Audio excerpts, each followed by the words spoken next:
আসসালামু আলাইকুম। সবাইকে আমার ছোট্ট একটি আঙ্গুরের বাগান থেকে স্বাগতম জানাচ্ছি। তো আপনাদের দেখাই আমার আঙ্গুরের বাগানের এখনকার আপডেট কি অবস্থা আঙ্গুরের। আর আজকে একটি থোকা হারভেস্ট করব, হারভেস্ট করে আপনাদের দেখাবো। সাথেই থাকুন।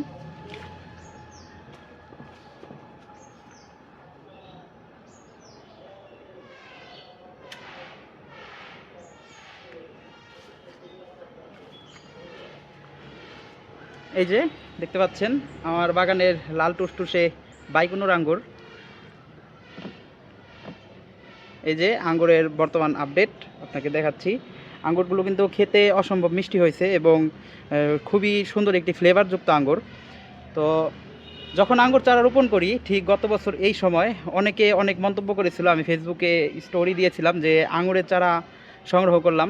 তো তখন সবাই বলেছিল যে আঙ্গুর ফল টক, আঙ্গুর খেতে মিষ্টি হবে না, সবুজ আঙ্গুর। তো অনেকে অনেক কথা বলেছিল, কিন্তু হার মানিনি। আসলে যেমন নিরুৎসাহিত করার জন্য মানুষ আছে, ঠিক অনুপ্রেরণা দেওয়ার মতো মানুষ আছে। এই আমাদের ভাই ফয়জুল ভাই, তার সাথে মিলে একসাথে আমরা বাগান করি, নতুন নতুন গাছ সংগ্রহ করি। তার দিক থেকে খুব সুন্দর একটা অনুপ্রেরণা পেয়েছি, সাহস পেয়েছি, এর জন্যই কিন্তু আজকে বাগানে এই গাছ। তো আমি আপনাদের আরও কিছু দেখাই। এই যে এইদিকে আছে,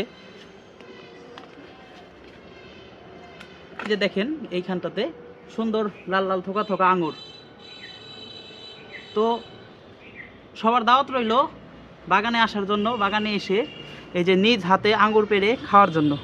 আমি এই দিকে কিছু আঙ্গুর দেখাই আপনাদের। এই যে ঠিক আমার এই দিকে আছে,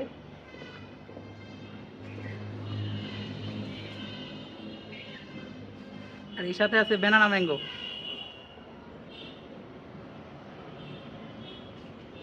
এটা কিন্তু একটি উন্নত জাতের আঙ্গুর, রাশিয়ান ভ্যারাইটি বাইকুনোর। আর এই পাশে আছে একলো।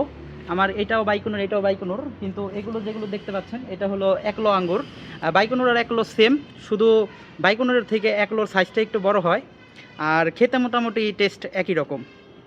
তো আমি সবাইকে বলবো যে আপনারাও যদি বাড়ির আঙিনায় জায়গা থাকে কিংবা ছাদে জায়গা থাকে, তাহলে এইসব ভ্যারাইটির 2-4টা গাছ লাগাইতে পারেন, কারণ আপনার পারিবারিক চাহিদা মেটানোর জন্য এগুলো গাছ যথেষ্ট। হ্যাঁ, কেন আপনি দাম দিয়ে এত আঙুর কিনে খাবেন আর যেটার মধ্যে বিষ থাকবে, ফরমালিন থাকবে, আর একদম ফরমালিন মুক্ত ফ্রেশ আঙ্গুর খাবেন। শুধু দেখেন থোকার সাইজটা কত সুন্দর হয়েছে। ঠিক এভাবেই ঝুলে আছে গাছের মধ্যে আরও অনেক থোকা, আমি এই পাশে গেলেও দেখতে পারবেন। এই যে এইদিকে আছে সুন্দর থোকা, এদিকে আছে। তো এগুলো ধীরে ধীরে রং হচ্ছে, আস্তে আস্তে রং দিয়ে পুরোটা লাল হয়ে যাবে। দেখতে পাচ্ছেন খুব সুন্দর আঙুর হয়েছে।